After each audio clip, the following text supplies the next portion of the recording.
Consideramos que dentro del movimiento todo, por fuera ni justicia, pero dentro del movimiento todo. Te damos la bienvenida, Santiago, a este espacio que se llama El Centauro, a esta casa que se llama Un Café con Perón, que luego el maestro te contará un poquito y te dará la bienvenida oficial. Y tenemos un protocolo, como las buenas cosas en la vida, tienen siempre una pequeña introducción, una manera, una tradición. Y esta tradición es enmarcar nuestra charla dentro del pensamiento justicialista. Y enmarcarlo en este caso dentro de un ciclo que llamamos de actualización doctrinaria. Ese ciclo tiene ya, desde que perdimos que estamos intentando actualizar nuestro movimiento, pensamos que es lo que debemos hacer, teniendo en cuenta el grave peligro que corre la patria y teniendo en cuenta que es un momento para construir sentido. Ellos por ahora lo tienen, ellos por ahora lo imponen y es momento de retomarlo, de recobrarlo y de resignificarlo. Por eso siempre tenemos la costumbre de traer al general para que él nos ilumine con su palabra. Nosotros, el centauro, implica de alguna manera la tercera posición, ¿no? Aparece al final de la comunidad organizada como el lugar en el cual la comunidad justamente organizada encarna la tercera posición entre el idealismo y el materialismo, entre el Estado y el mercado, entre la izquierda y la derecha, equidistante de cualquier imperio. Por ende, en ese ciclo y en ese afán, en esa épica justicialista que debemos retomar, se me ocurrió que quizás el tema a charlar hoy, y eso es lo que voy a proponer, es esa vigencia del justicialismo. Y la única vigencia de algo como un movimiento de pensamiento tiene que ver con el sujeto que todo lo construye, que todo lo revoluciona, que todo lo articula y que todo lo hace aparecer. Eso es el pueblo. Y quiero compartirles un discurso que entiendo, porque no pude encontrar de dónde es, entiendo que es inmediatamente luego de tomar el poder, el primer peronismo, el primer Perón, y justamente habla del pueblo y explica qué es. Esa es la vigencia, esa es la insistencia y esa es la perseverancia y persistencia del justicialismo, mientras encarne la voluntad de ese pueblo. Y el pueblo es... Me cambiaron pero que lo tiró. No me puedo creer. Es que me fui a esperarte y me parece que me cambiaron el... No, ¿Quién le puso Platero y yo ahí? Claro, me pusieron... No, las páginas, se me cambió la página. Sí. Bien. Por esto, nuestro pueblo, este pueblo hecho de altivez y de ternura, rehuye tanto a la imposición como a la cobardía. Desprecia tanto al que exige sin razón como al que humilla sin motivo, y exalta tanto al que ordena ante la resistencia obstinada de quien empeña en desobedecer deberes esenciales, como al que sufre arbitrariedades e injusticias. Este sentido ponderado del arte de vivir ha dado a nuestro pueblo el fino sentido del arte de gobernar.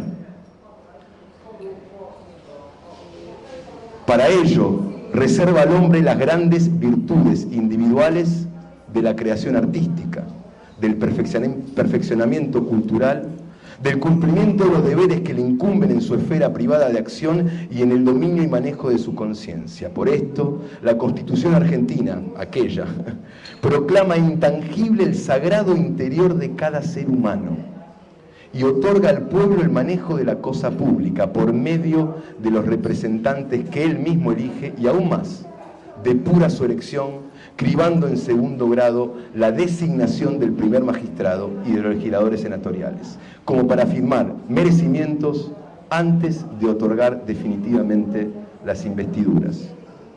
Pueblo que sabe compaginar tan equilibradamente el empuje individual del hombre que en su imaginación creadora puede arder en subversiones del orden aceptado, con la inercia que las colectividades saben oponer a las improvisaciones de la fantasía. Puede afrontar la más grave crisis sin que pierda la serenidad salvadora que se necesita en el momento decisivo. Esta serenidad salvadora necesitamos en esta hora trascendental. Esta serenidad salvadora nos dirá a nosotros, dirá a todo nuestro pueblo, dirá a todos los pueblos del mundo y los brazos abiertos a todos los hombres de buena voluntad que sepan respetar a su Dios, sus instituciones, sus leyes y su modo de ser. Es palabra del Señor.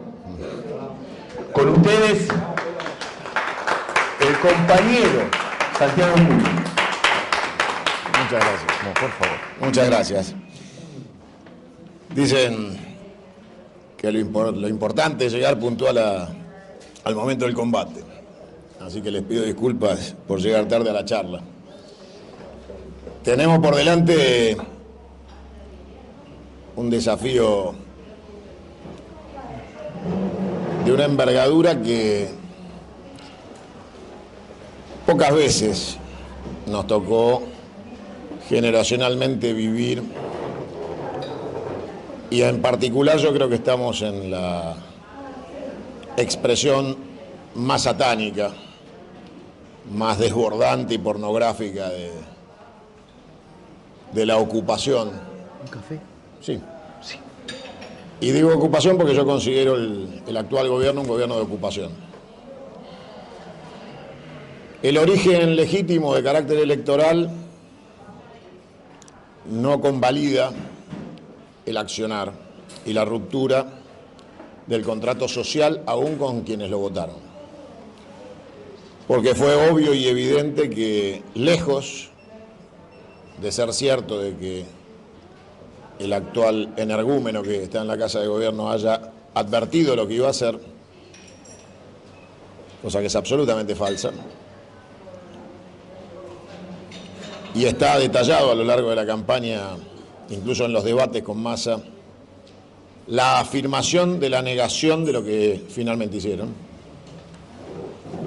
que muestra claramente a qué vinieron, que son los herederos de Martínez de Oz, de Alzogaray, de Macri, y son la continuidad histórica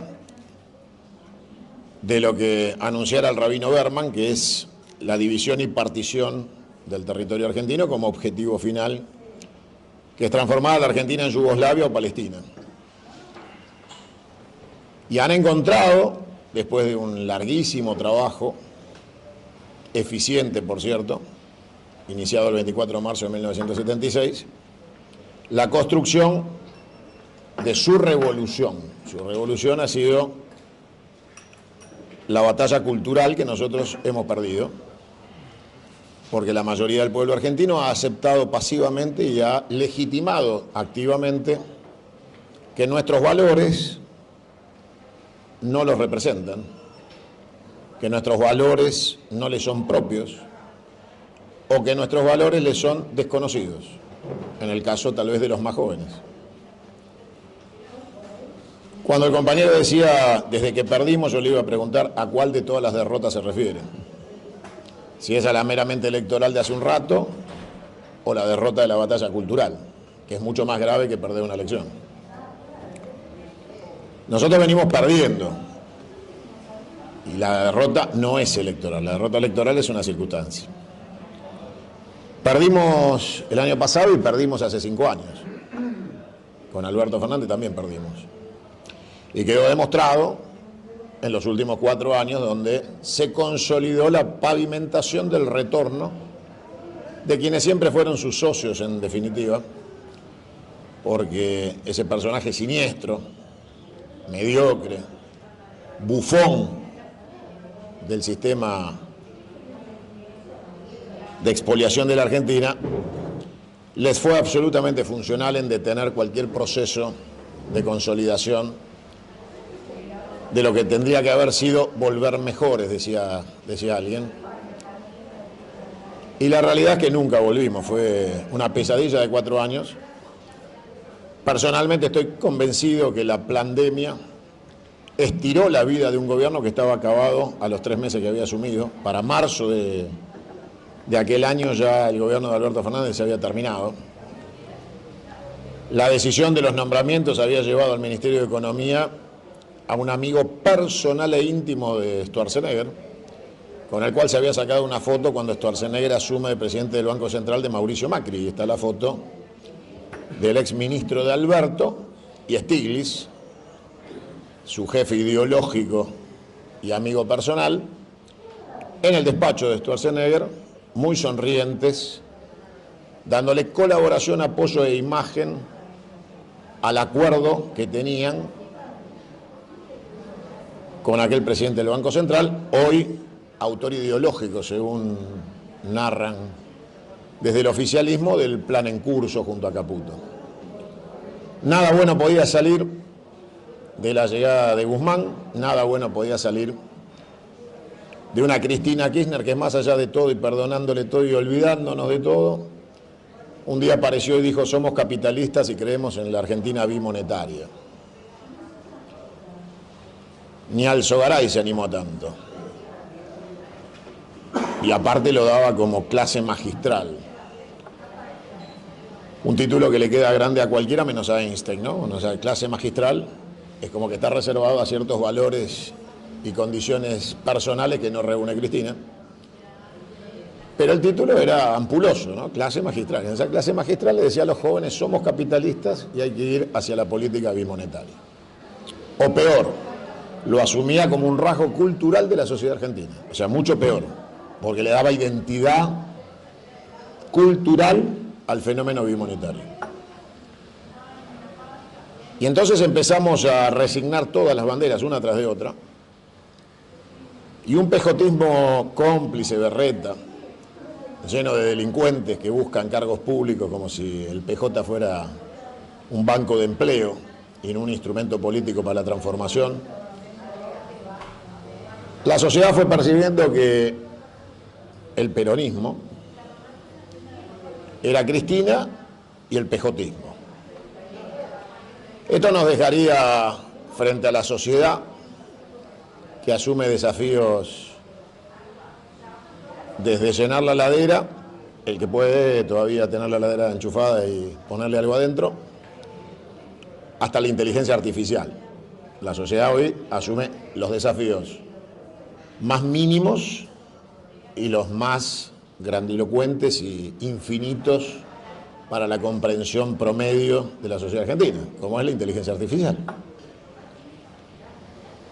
Con lo cual, el ciudadano argentino, ni siquiera patriota, el ciudadano argentino, que vive en el territorio poblado y no en la patria de los argentinos, porque convivimos temporalmente en dos espacios distintos: los patriotas y los habitantes del territorio poblado, que circulan con DNI argentino, porque nacieron dentro del territorio poblado y el Estado les entrega un DNI,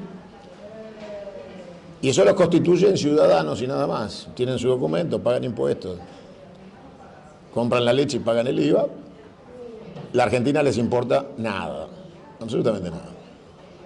Esa convivencia entre los que queremos un proyecto colectivo de nación y de patria con aquellos que viven en un territorio poblado, les importa un carajo si la Argentina desaparece o se transforma en colonia británica, o la dividen en 8 países como Yugoslavia, o nos bombardean como a Palestina, porque realmente no les interesa. Les interesa la utopía individual del monotributista que vive en un monoambiente y ha comprado un mecanismo de egoísmo que lo lleva a entenderse como un actor individual y no colectivo de una sociedad, con lo cual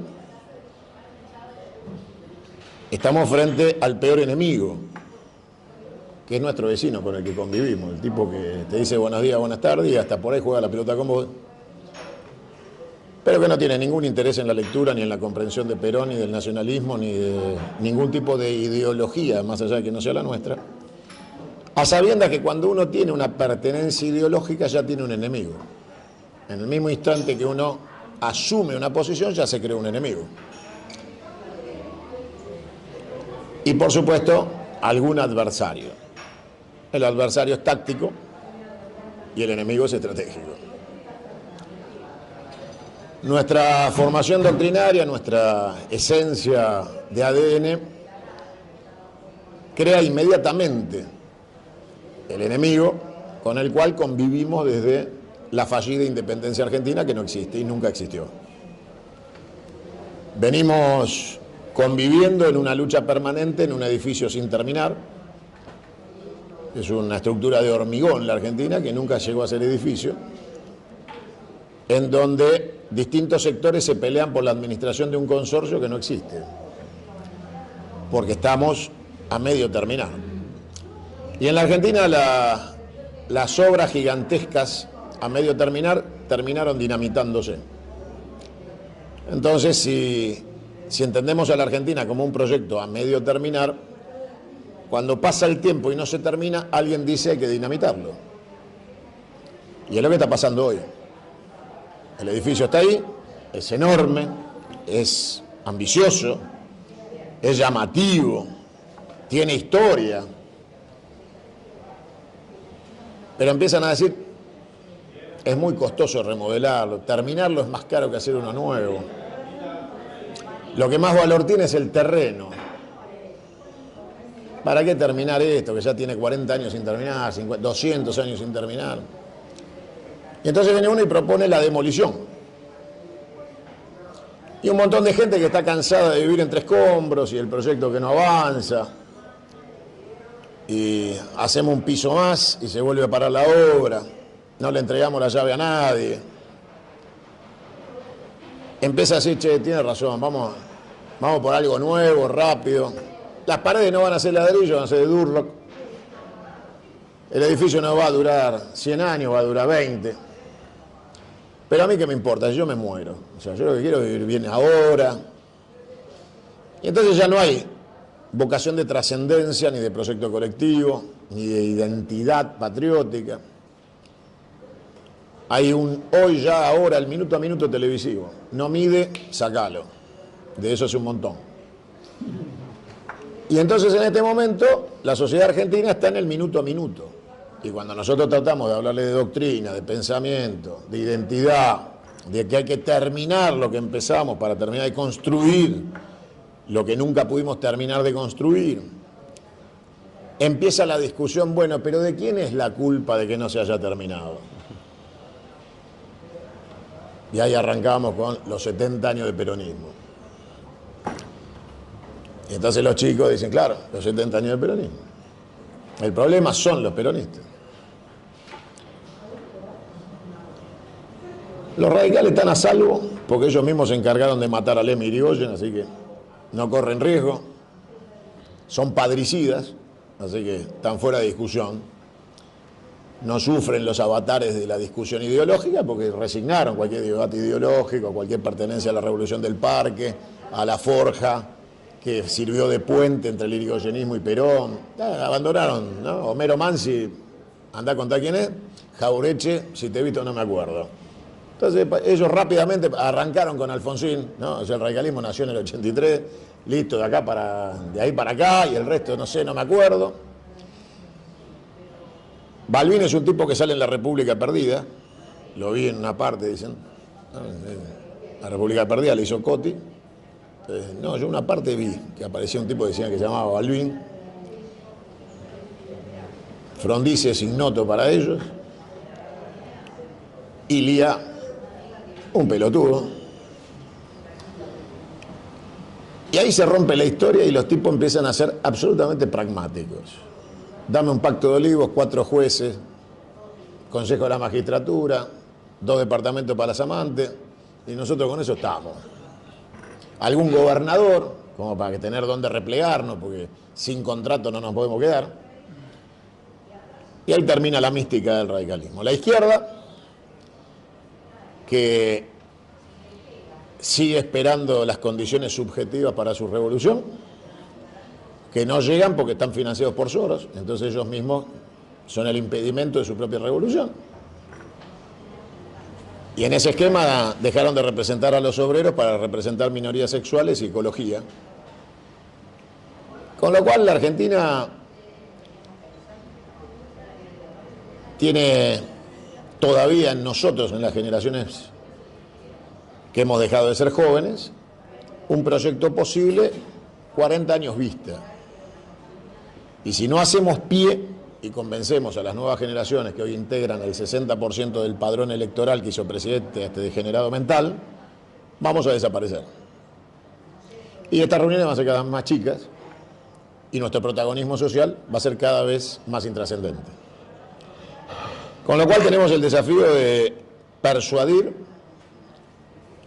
a la juventud de la inteligencia artificial, las redes sociales, el minuto a minuto, el online, la vida hoy, ya y ahora, la posverdad, la mentira que viaja más rápido que la verdad,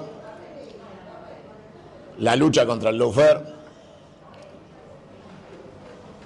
Si no aseguramos una batalla en esos términos que podamos ganar, estamos escribiendo las últimas páginas de una bonita historia. Y el título del libro va a ser Autopsia de la Argentina. Ahí vamos a contar por qué fracasamos, cómo perdimos una elección, si hubiéramos hecho eso a su momento y no nos hubiéramos equivocado. Pero la realidad es que las explicaciones son excusas y las excusas son las explicaciones de un fracaso. No pudimos, y ahí empezamos a explicar por qué no pudimos, si lo hubiéramos hecho. Y la realidad es que hemos sido derrotados electoralmente y culturalmente. No hemos sabido ayornar los instrumentos, hemos sido ganados por una banda de fascinerosos que desde la política, entre comillas, con términos radicales, como el operador político, un invento de la coordinadora radical en el 83, un término nefasto creado por esa coordinadora socialdemócrata para justificar que los punteros habían elevado su condición a la de operador. La realidad es que no operaban nada porque no eran médicos y tampoco eran choferes de algún balancín ni de una grúa, así que la verdad es que no operaban nada, eran simplemente valijeros y pasadores que transformaron la democracia moderna en un negocio de corrupción para la... Por eso yo, hace mucho tiempo, definí mi identidad confederal, renuncié a cualquier aspiración republicana y trabajo para ver a la República enterrada, sepultada y sin ninguna posibilidad de sobrevida, porque ha sido un instrumento de saqueo de la Argentina. Después de la batalla de Caseros, fuimos saqueados los bonaerenses, estamos en territorio bonaerense, saqueado a la provincia de Buenos Aires, transformado en capital federal por los unitarios, con un proyecto centralista y de transferencia de la renta. Las provincias no existen, las gobierna la ciudad de Buenos Aires, y el puerto, que da nombre a la palabra porteño, es el camino de expoliación de los recursos naturales de la Argentina, que no debe ser industrial, que no debe ser tecnológica, y debe exportar insumos primarios, y en ese esquema tener la menor cantidad de población posible y lo menos molesta posible. Con lo cual la cultura del trabajo, la organización sindical, la educación, son todos términos a aniquilar. Y después de la batalla del 82, que a pesar de los esfuerzos de desmalvinización, fue una batalla que estuvo a 7 días de ser ganada desde el punto de vista militar, se consolida en el avance inglés finalmente el armisticio de Puerto Argentino, y después de eso la OTAN decidió que la Argentina debía desaparecer, según los consejos de Churchill, como un peligro hacia el occidente, que se había atrevido a desafiar a la OTAN con importante éxito en términos de bajas, de logística y de hombres en materia de desafío de una pequeña potencia militar como era la Argentina contra la estructura de la OTAN y la primera flota naval del mundo. Y ahí se decidió que la Argentina iba a tener una democracia amañada, servil y republicana. Entonces aparece Alfonsín en la vida política de los argentinos con fuerza y promete básicamente 3 pelotudeces: con la democracia se come, se vive y se educa. ¿no? Se come, se cura y se educa. 3 pelotudeces elementables y básicas, como si ustedes le dijeran a sus hijos: te prometo que a la mañana te doy el desayuno, te llevo al colegio y a la noche tenés un colchón para dormir. Bueno, obviamente hay personas que no lo logran y que la están pasando muy mal, pero si vos le prometés a la sociedad que va a cumplir sus necesidades básicas, sos un miserable. Más viniendo de una Argentina que había atravesado algunos momentos de esplendor perdidos, pero finalmente los había vivido, y que tenía que recuperar su vocación de Argentina potencia, no de una Argentina rendida a conformarse con un medrugo de pan, una curita y una tiza. Finalmente, desde el 83 para acá, con la democracia tampoco se come, tampoco se cura y tampoco se educa. Con lo cual, las promesas socialdemócratas también murieron. Pero en los intervalos donde nos tocó, entre comillas, gobernar, hemos confundido mucho a la sociedad argentina. Del menemato a Cristina, la gente no entiende qué somos, no tiene claro el perfil ideológico. Se lo tratamos de explicar desde el pragmatismo, porque claro, la vocación de poder siempre está viva. Y entonces dicen, el peronismo es un partido del poder, es un partido de Estado, necesita el Estado. Y nada más lejano a la realidad. El 17 de octubre no se hizo desde el Estado, se hizo desde la causa popular y la representación de un pueblo trabajador que salió a defender sus conquistas que se le había dado el teniente general Juan Domingo Perón, en aquel momento coronel. Y nosotros también dejamos de representar, igual que la izquierda, a los trabajadores. Tenemos una CGT de mierda con un gordo ladrón, que evidentemente cuando la gente nos mira se nos caga de la risa si eso es el peronismo, ¿no? La gente nos mira y dice, ¿esto es el peronismo? Gracias, paso, te dicen. Con lo cual, tenemos un desafío importante que es cómo repensar el peronismo en términos de chicos que tienen nuevos desafíos laborales, que no entienden la representación del peronismo de la revolución industrial y están esperando el peronismo de la revolución tecnológica. Y nosotros todavía no salimos del peronismo de la revolución industrial y nunca logramos conjugar el peronismo de la revolución industrial con el capital nacional para fusionar la pequeña y mediana empresa a la fuerza del trabajo, integrando de manera efectiva y consolidada, con rango constitucional y no de decreto o de proyecto de ley, la existencia permanente y sistemática de la evolución de los instrumentos del trabajo que incluyen al capital nacional. Y en ese desafío nos alejamos del empresariado pequeño y mediano, nos alejamos, no nos escuchan, no nos identifican, no nos ven como enemigos. Entonces te aparece un boludo y te dice con una pyme que su mayor costo es el costo laboral. Entonces lo sentás y le decís, a ver, vení, sentate.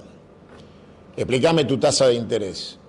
Explícame a cuánto estás cambiando un cheque en la cueva donde vas para cubrir el banco. Decime cuánto perdés por año en el sistema financiero. Cuánto te cobra el banco por los servicios que te presta.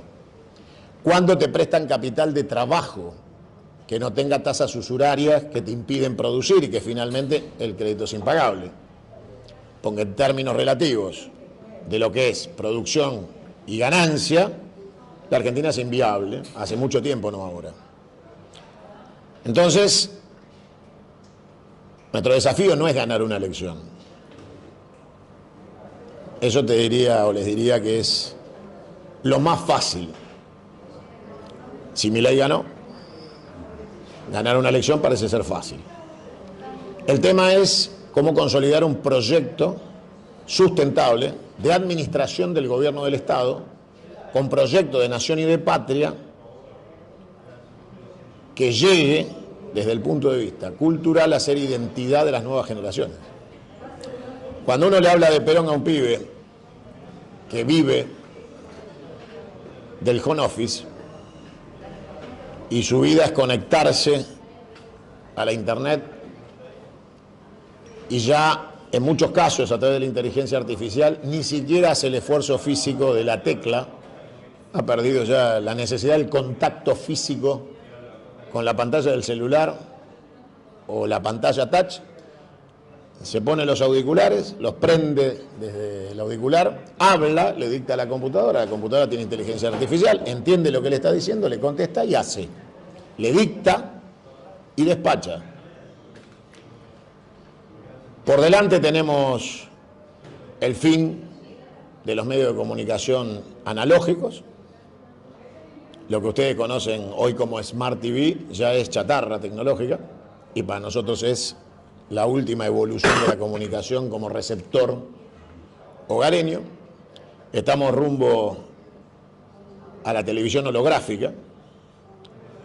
Ya hay en Estados Unidos televisión que se está desarrollando en etapa de prueba, pero existe ya de forma material, con antiparras que permiten a uno fijar distintas pantallas al mismo tiempo en distintos lugares de la casa, transitar por la casa y conectarse con la pantalla que uno dejó en el comedor, que es distinta a la que puso en la cocina, que es distinta a la que está en el baño, y la antiparra identifica las distintas pantallas que uno dejó abierto. Y para ir más lejos, podés trabajar el touch intangible. Ves la pantalla, movés tu dedo, la pantalla lee y estás conectado y trabajando exactamente de manera intangible. Como todo eso ya está y viene, nuestra pelea, que hoy es por la comida, o sea, hemos vuelto 100 años para atrás, estamos discutiendo si el pueblo argentino come, si el pueblo argentino tiene derecho a operar un jubilado, cuánto va a ganar un jubilado, y si con eso está en condiciones de sobrevivir a este acto criminal que se está llevando adelante en la Argentina. Con lo cual, como en el juego de la oca, la Argentina siempre vuelve 20 pasos para atrás y a todo gobierno de origen popular, aunque no lo sea en la gestión.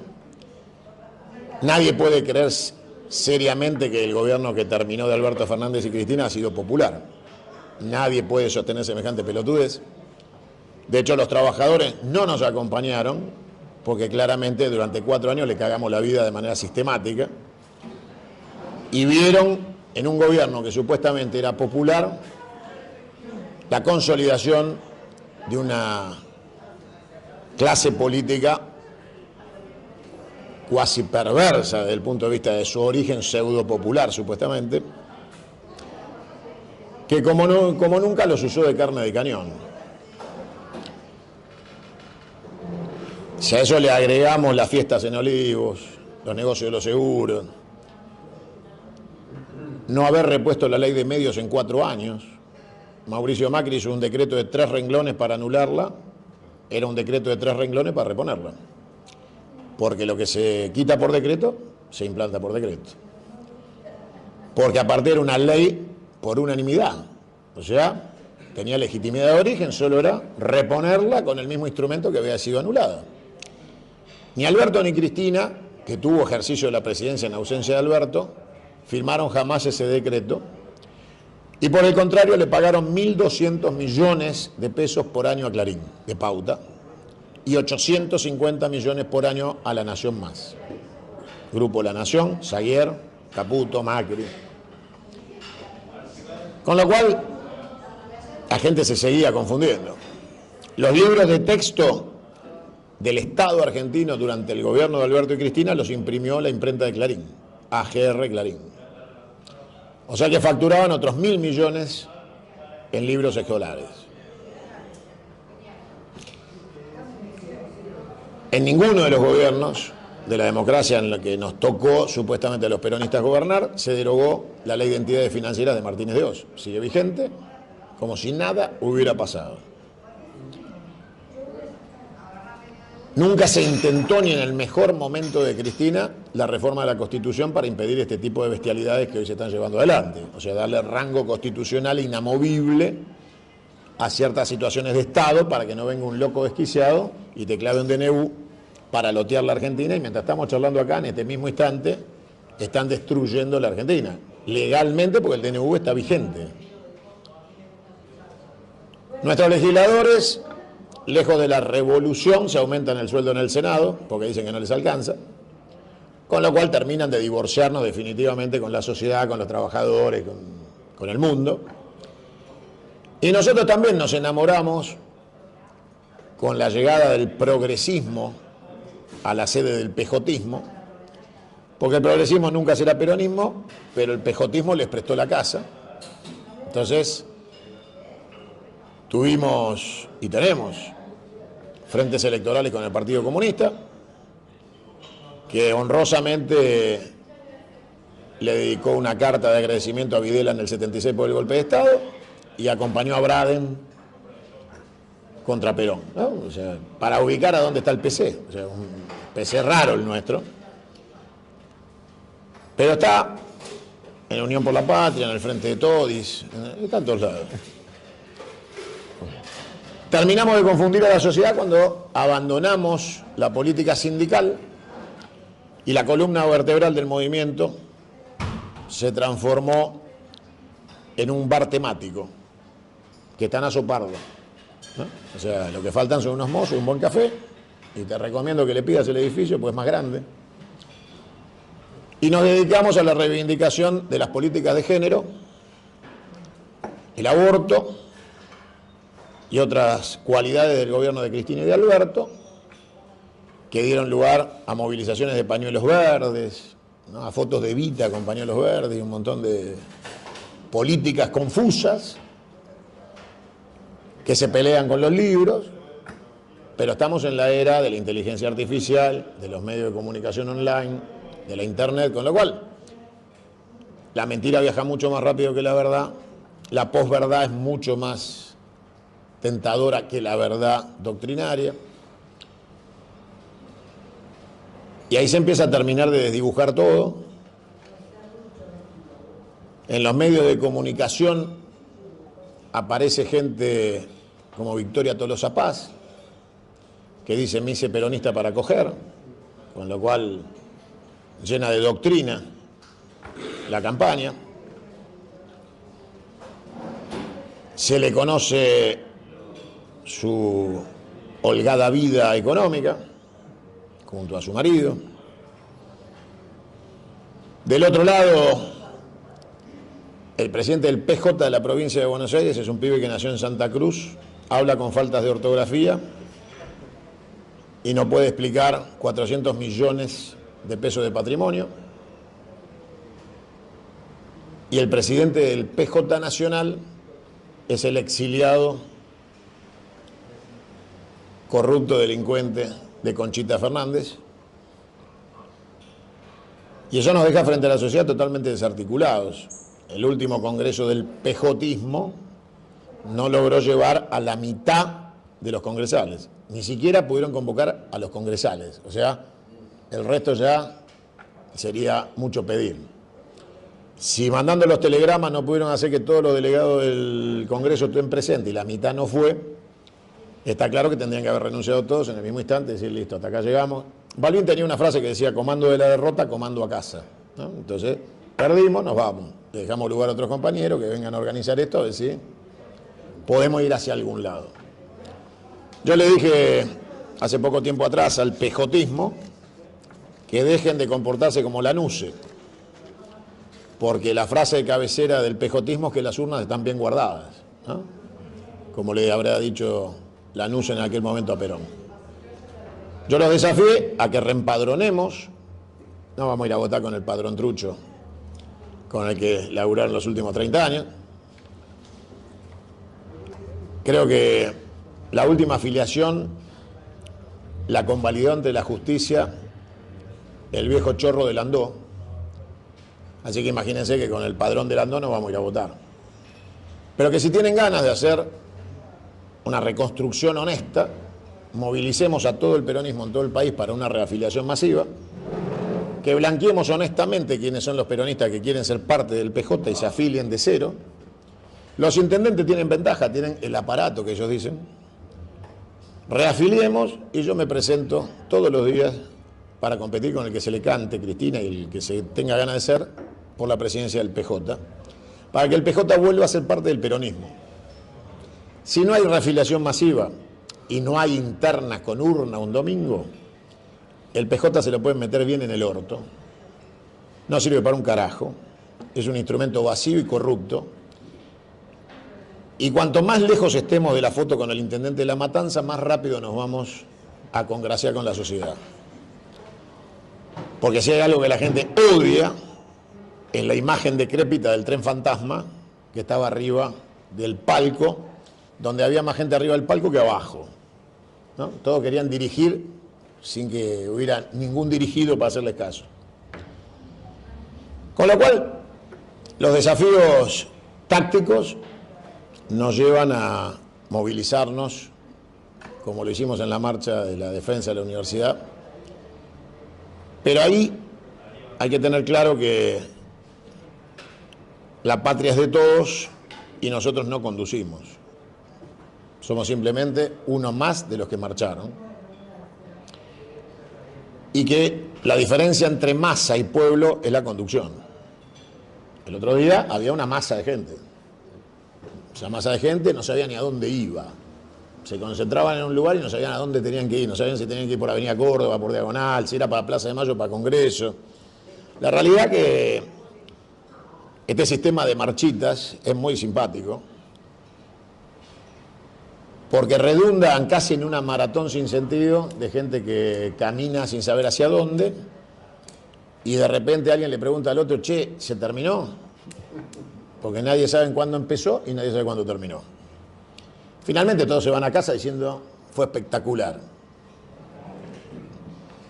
Si el objetivo era juntar números, el número fue muy importante. El número fue muy importante. La pregunta es, ¿quién conduce ese número? Sin conducción, la marcha por las universidades es una sesión de terapia. Marchamos, nos juntamos, viste, qué bueno lo que hicimos, ¿no? ¿Viste? Éramos un montón, listo. Vamos a la facu, vamos. Y cuando llegás dice cerrado. Porque al otro día vos marchaste y al otro día te la cerraron, te chupa un huevo que marchaste. Si no hay un plan sustentable y sostenido de lucha, hacés terapia. Una vez marchás, una vez parás. El gordo ladrón anuncia paro con un mes de tiempo para ver si negocia, ¿no? A ver si lo puede levantar. Trata de que el paro sea por 12 horas, por 3. Trata de convocar los paros los días sábados, ¿no? O sea, el tipo trata de ser lo menos molesto para el gobierno que pueda. En un ratito que pasó por el Senado se robó 200 contratos con Villarroel y el tipo más o menos está cómodo, no tiene grandes necesidades.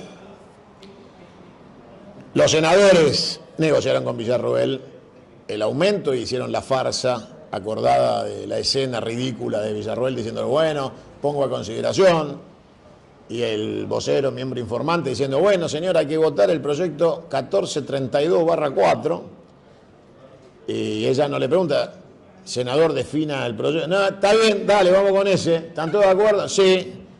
Le va la mano, ¿sí? Y Lustó hace la manito abajo, listo, mayoría, ¿y qué aprobaron? Nos aumentamos los sueldos. Eso después, al final. Con lo cual, queda claro que estamos solos, muchachos, en la pelea, que hay un vacío absoluto de conducción y que cuando no hay conducción hay que asumirla. Hay un vacío estrepitoso de conducción, porque la clase política la componen todos, incluidos los chantas que dicen que son peronistas. Que peronistas no tienen un carajo porque han pactado con el poder, han asimilado de la decadencia argentina y creen que este ajuste era necesario. En lugares cerrados dicen que esto era necesario, que esto había que hacerlo, que alguien lo tenía que hacer. Mejor que lo hagan ellos, porque lo hacen ellos, después volvemos nosotros. Pero no vuelven a recuperar los derechos perdidos, vuelven a administrar la pobreza de una nueva decadencia argentina y le dicen al pueblo argentino que no podíamos evitar caer. Era imposible no evitar caer. Porque la macroeconomía imponía un ajuste. El dólar está atrasado. Con este dólar no se puede exportar. Las tarifas están atrasadas. con estas tarifas nos quedábamos sin luz. Esos argumentos se escuchan en los senadores, diputados, intendentes y gobernadores que dicen que son peronistas. Con lo cual no sabes si estás escuchando al Sogaray, es el más visible, es el tipo que ostenta su traición, que está alegre de ser un cipayo, de colaborar con el enemigo y prestarse al circo mediático. Ayer estuvo orgulloso de impedir el tratamiento del quórum para el aumento del presupuesto universitario. Se encargó de él personalmente que no bajen los diputados para habilitar el quórum. Y él habla de la nueva Argentina. La nueva Argentina es la que asume la dependencia colonial con el imperialismo anglosajón en todos sus términos de un capitalismo occidental al cual ellos dicen que el peronismo ha llegado como conclusión. O sea, para ser más claro, esto,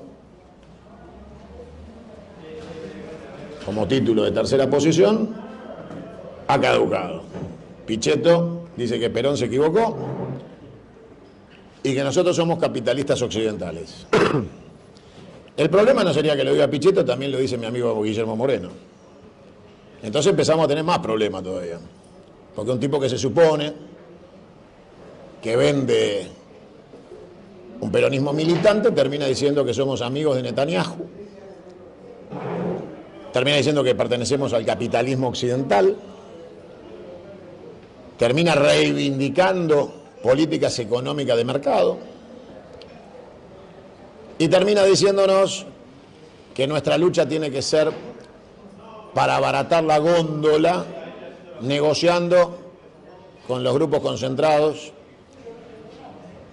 las 7 hermanas y los grupos productores de alimentos, para que el peronismo pueda darle yerba barata a la gente mientras se roban el litio, la pesca, el petróleo, el gas, el oro.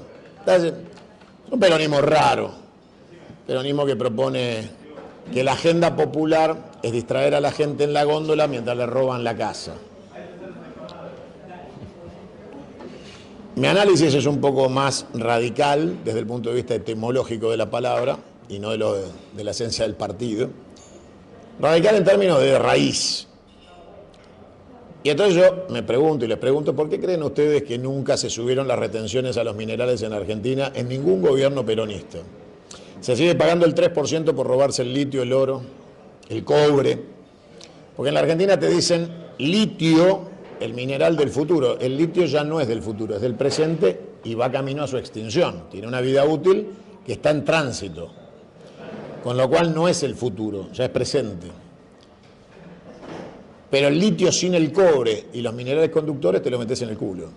El litio por litio no sirve de nada. Necesita, para poder ser industrializado con el objetivo de comercialización, todos los minerales conductores. El cobre, por ejemplo. Argentina también tiene cobre, igual que Chile, de este lado de la cordillera, solo que ellos perforan hasta el lado argentino porque nosotros no tenemos minería de cobre, escasa, por la cual nos dejan el 3%. El oro, que Venezuela viene lingoteando desde la época de Chávez, como reserva lingoteada en oro, que es lo que ha salvado a Venezuela de poder comerciar con el mundo cuando se la bloqueó desde el punto de vista financiero y bancario, la Argentina lo vende por el 3%. O sea, enviamos 50 toneladas de oro con Macri a Londres, que es un lugar seguro para nuestro oro, y no lingoteamos nuestro oro, sino que se lo vendemos a empresas privadas que nos dejan el 3% del oro que declaran que se llevaron. El petróleo, que es un acto criminal exportarlo, porque la Argentina no es un país petrolero, es un país con petróleo. Nuestro petróleo no es de buena calidad, con lo cual hay que cuidarlo y procesarlo. Sin industria petroquímica, el petróleo argentino no sirve para nada, porque es un petróleo pesado, de componentes pesados, y la Argentina tendría que estar procesando la destilación del 100% de su crudo sin exportar un solo metro cúbico. El gas, la Argentina hoy sube los precios para que nadie lo consuma, porque el plan es exportarlo. para que lo utilice, en este caso, San Pablo. Por eso Brasil ofrecía terminar el gasoducto, para llevarse el gas de Vaca Muerta hacia el polo industrial de San Pablo. Con lo cual la Argentina está siendo devastada, saqueada, ni hablar de la pesca en el Atlántico Sur.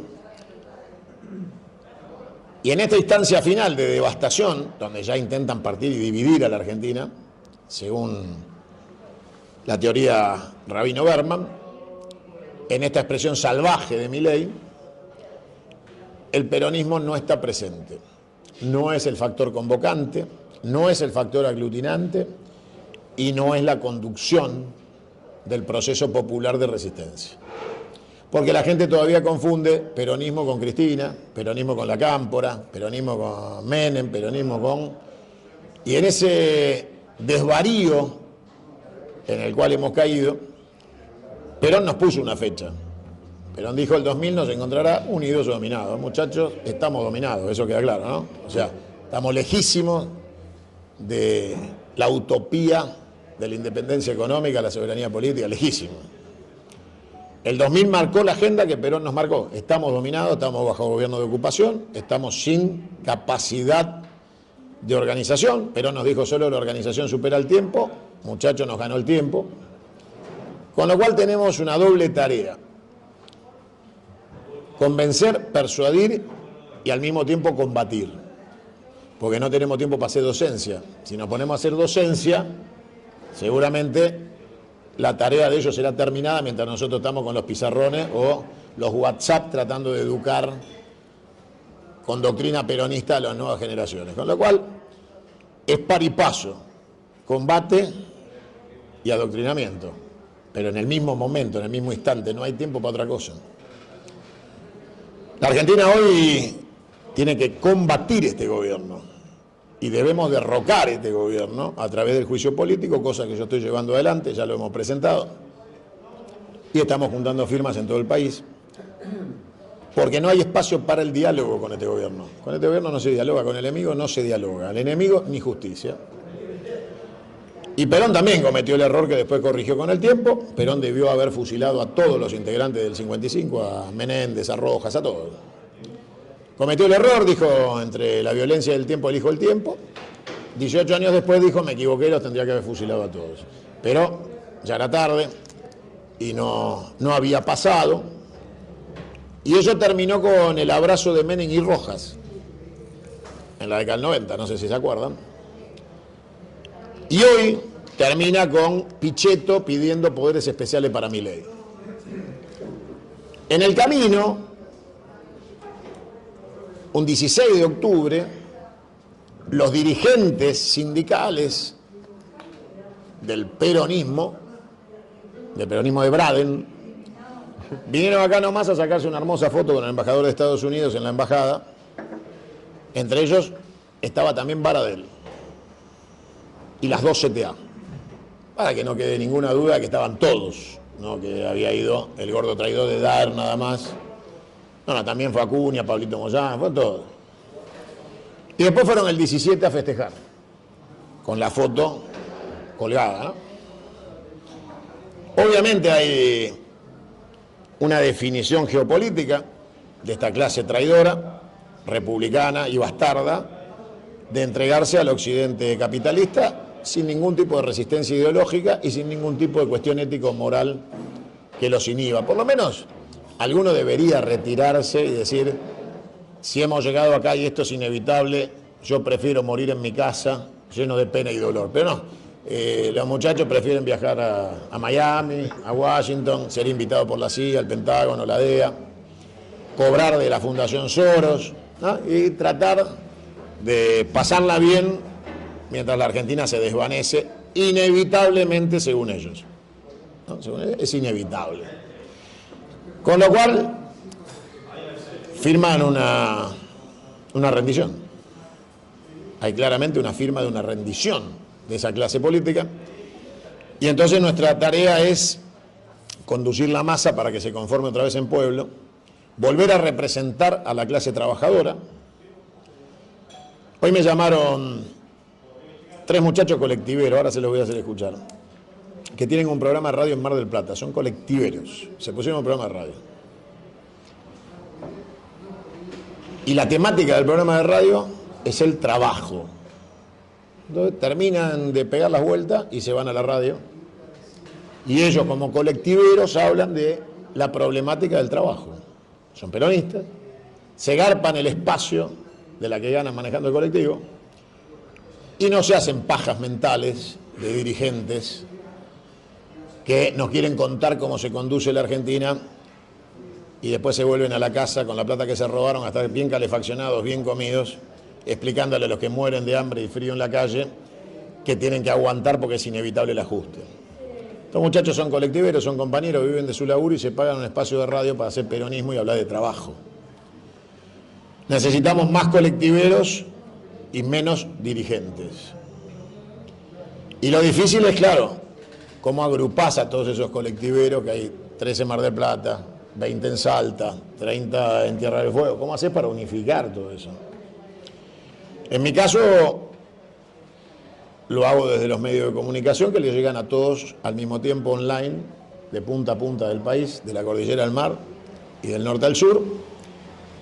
Y eso permite ir encontrando y activando una política de embudo. Llegan de todos lados, en vía de comunicación, y ven el reflejo de nuestros diálogos privados en lo que yo digo en público, ellos lo pueden percibir, lo ven, y eso consolida una espiral. Y esa espiral es empezar a repetir en todos los puntos del país, en cada radio de baja frecuencia, en cada televisión provincial o local, medios de portales digitales, todo lo que tengamos a mano, replicar la necesidad de recuperar el instrumento del peronismo como instrumento de recomposición del proyecto nacional, el proyecto patriótico. Está de más repetir entre nosotros que primero está la patria, porque algún boludo sigue discutiendo el pejotismo como si el instrumento de mierda ese fuera o simbolizara algo más que eso, que un puto sello de goma que Perón jamás usó. Con lo cual, tenemos un desafío muy importante porque ellos están en acción. Ellos están en acción. Y la acción de ellos la ostentan desde la administración del gobierno del Estado. Tienen los granaderos, muchachos, y la virome.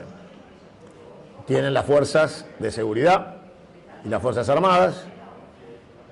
Y como nosotros hemos construido teoría institucional republicana, le hemos entregado los instrumentos de la obediencia vertical de las fuerzas de seguridad a quien ejerce el gobierno.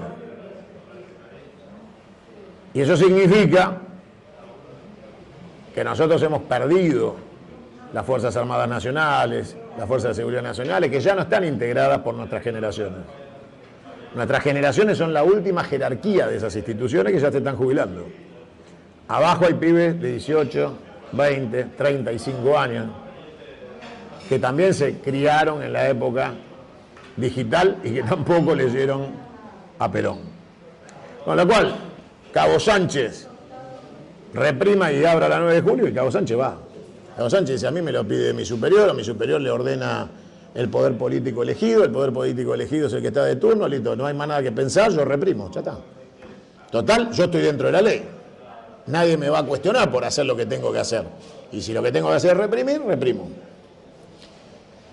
La teoría poética de docentes diciéndole al gendarme, vos fuiste mi alumno, ¿no? Y el gendarme le dice, gracias señorita, y le pega un machetazo, porque le agradece, pero después le pega. Porque la tarea es abrir la calle. Y la calle no se va a abrir charlando con la señorita, se va a abrir a los palazos. Obviamente el protocolo se lo metieron en el culo cuando hay 1 millón de personas en la calle. Pero como decíamos hace un rato, la pregunta es ¿para qué estábamos en la calle? ¿Cuál era el objetivo? Si el objetivo era la defensa de la universidad pública y el gobierno decide tirarle un mastiquín a la universidad pública para que se calme por un rato, ¿qué hacemos? ¿Nos vamos todos a casa? Ya está. Desmovilizamos. Hicimos terapia, nos tiraron una moneda, la universidad tiene 6 meses más de vida, bueno, hasta dentro de 6 meses no hinchamos más las pelotas, sigamos estudiando. Y entonces la pregunta es, ¿qué es lo que hay que defender? ¿El salario, la universidad o la patria? ¿Puede haber universidad sin patria? Puede haber. ¿Puede haber buen salario en una colonia? Hay colonias con muy buenos salarios. La pregunta es si queremos ser una colonia con buenos salarios, un territorio poblado con universidad pero sin patria. Y obviamente quienes tenemos hijos, yo tengo 4, la más chiquita tiene 3, el más grande tiene 32, abarco toda la etapa generacional de la niñez hasta la adultez. Está claro que ellos tienen una visión del futuro en el cual tenemos que encontrar el modelo de patria del siglo XXI, que para ellos no se establece en los mismos términos que nos fueron enseñados a nosotros. La patria, desde el punto de vista simbólico, no les es propia. No encajan en la idea de la patria es la bandera. Los chicos no están ahí. De hecho, militan la cultura que se le ha inculcado del individualismo monotributista, viviendo en un monoambiente y de manera aspiracional. Esa manera aspiracional es que vos vas a ser elegido del sistema y no el perjudicado. Con lo cual, vos mantenete solo, haciendo lo que tenés que hacer, y dejá que ellos sigan protestando y que sigan hablando de ideologías y de estados nacionales.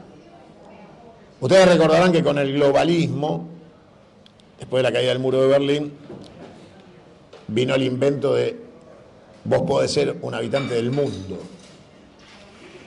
Y el mundo no va a tener fronteras. Y vos vas a poder andar por el mundo y ser habitante del mundo. Y tu futuro está en cualquier lado del mundo. Quedó absolutamente claro que nadie es habitante de ningún mundo, que ninguno de los países centrales de la expoliación colonial está dispuesto a compartir sus privilegios con ningún sudaca llegado de este país austral del mundo, y que los lugares reservados a la emigración argentina están asegurados atrás de las bachas para lavar copas, y por supuesto la calidad científica que siempre se paga, porque eso forma parte de los costos tecnológicos y de industrialización del occidente capitalista, que paga muy bien lo que nosotros formamos con impuestos nuestros a partir de la universidad pública. Y ellos se lo llevan. ¿Cómo hacemos para que todo lo que estamos charlando se transforme en acción? Porque si no, podemos seguir haciendo charlas eternas. Mi planteo de acción es reclutar voluntades para la intolerancia con los intolerantes. O sea, plantear la lucha abierta y definida contra esta última etapa de coloniaje que viene por la secesión, la partición y división de la Argentina. Confrontar abiertamente implica, por ejemplo, lo que yo vengo planteando, y es que este gobierno debe terminar. Ni un minuto más de tolerancia, ni 2 años, ni 4 años, ni dentro de 2 años, ni ninguna de esas pelotudeces que hablan los que necesitan tiempo porque creen que la política debe continuar tal cual está, y entonces piensan en términos electorales porque dentro de 2 años nos toca a nosotros, cuando los que financiaron a Milei nos tengan que financiar a nosotros. O sea que no son distintos, solo quieren ocupar el mismo lugar. Si ustedes hacen memoria, y ahí sí coincido con Guillermo, el padre de todo este desastre ha sido Kicillof en sus 2 años de ministro de Economía. El padre de todas las catástrofes, incluida la de YPF, por la cual en este instante el acreedor en Estados Unidos está pidiendo que se transfieran el 51% de las acciones del Estado argentino a su titularidad en concepto de la deuda. Entonces estamos jodidos, porque resulta que el tipo que generó todo este quilombo, algunos creen que es el candidato electoralmente hablando para confrontar con este modelo. Cristina va a hablar el domingo otra vez. Sábado. El sábado. Es al pedo sábado domingo, así que da igual. Y va a volver a hablar las mismas pelotudeces de algo que no sabe que es hablar de economía, que no tiene la más puta idea, pero le encanta. Se ha instruido con Martín Redrado, se ha instruido con este muchacho, perdón que me olvido siempre el nombre, pero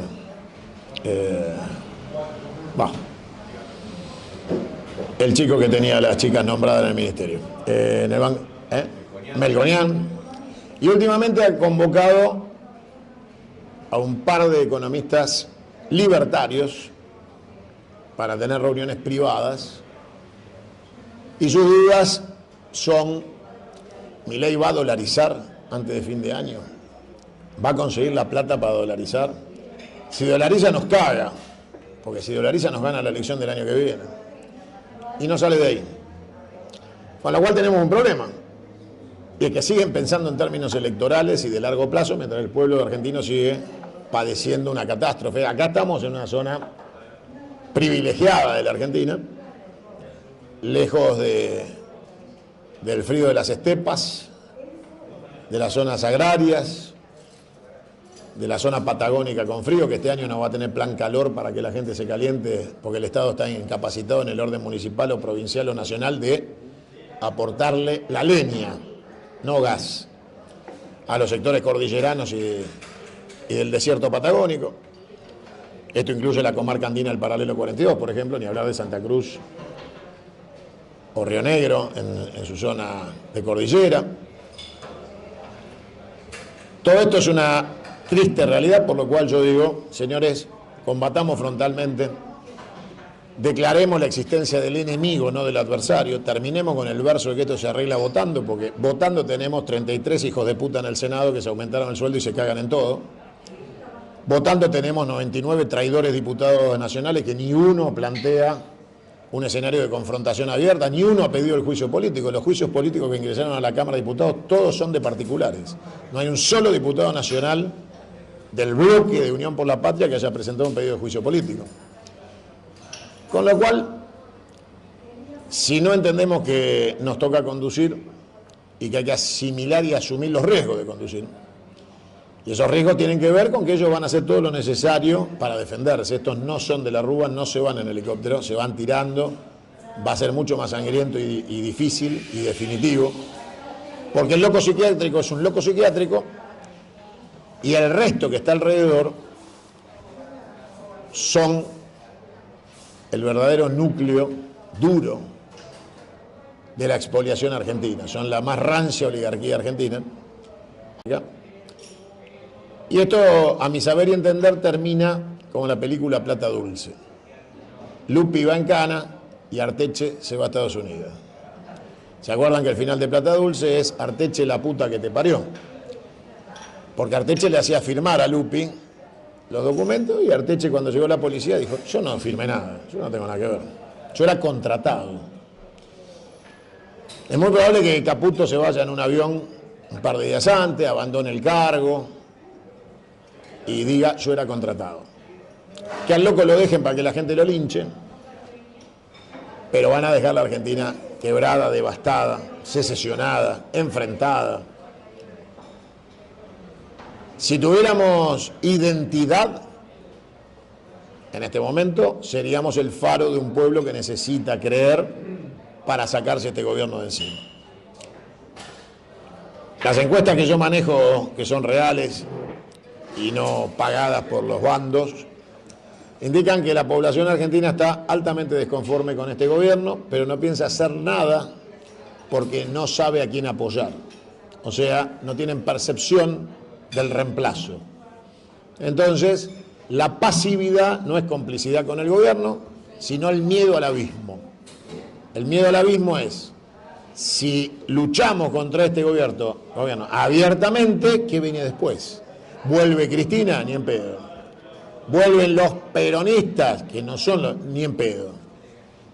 Con lo cual, la sociedad en 120 días se hartó de este gobierno, pero en 120 días no ve con qué reemplazarlo.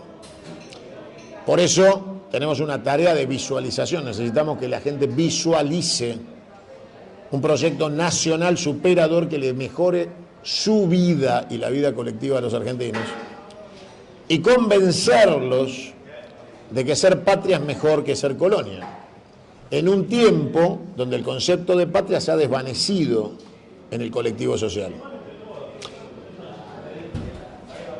Esto es una triste realidad con la que cabalgamos. Es más, yo tengo el orgullo de que por la calle me saluden y me digan patriota, pero me lo dicen como una virtud ajena, una virtud mía. O sea, ¿no? O sea, una cosa tuya. Te felicito, la verdad que sos un gran patriota. Ahí termina. O sea, hace 72 horas atrás, RT publica, se los voy a leer para que se diviertan. RT obviamente es la agencia rusa de noticias. Publica algo muy simpático, y es que la ex primer ministro británica consideró un gran inglés a Milei. Pero lo dijo con convicción, ¿no? O sea, le preguntaron y ella dijo, la verdad, Milei. Y esto marca,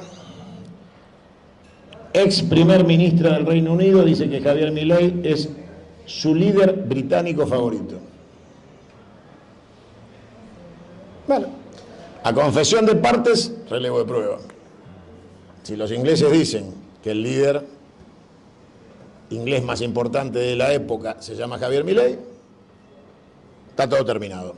El problema es que a ese dirigente inglés lo votaron. Argentino con DNI habilitado para votar. En su gran mayoría, chicos de 16 a 18 años.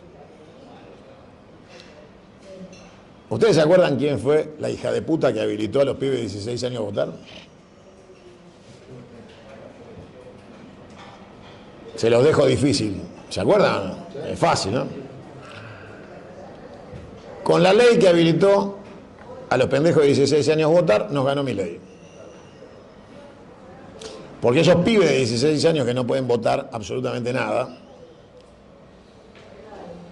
fue un acto de demagogia del kirchnerismo para sumar, supuestamente ampliar derechos, que nos llevaron a ampliar la diferencia y la distancia electoral con la que nos ganó Milei. Porque todas esas generaciones de 16 a 18 años votaron masivamente en contra de la que hizo la ley, que era Cristina, y lo que unifica el oxígeno que le queda a este gobierno en 120 días de fracaso sistemático que va a llevar a una crisis definitiva. Esta es la mega supercrisis, es una supernova de crisis, donde se junta la financiera, la económica, la política, la religiosa, la cultural. Ese fenómeno fue creado por la que dijo que hay que tenerle miedo a Dios y un poquito a ella.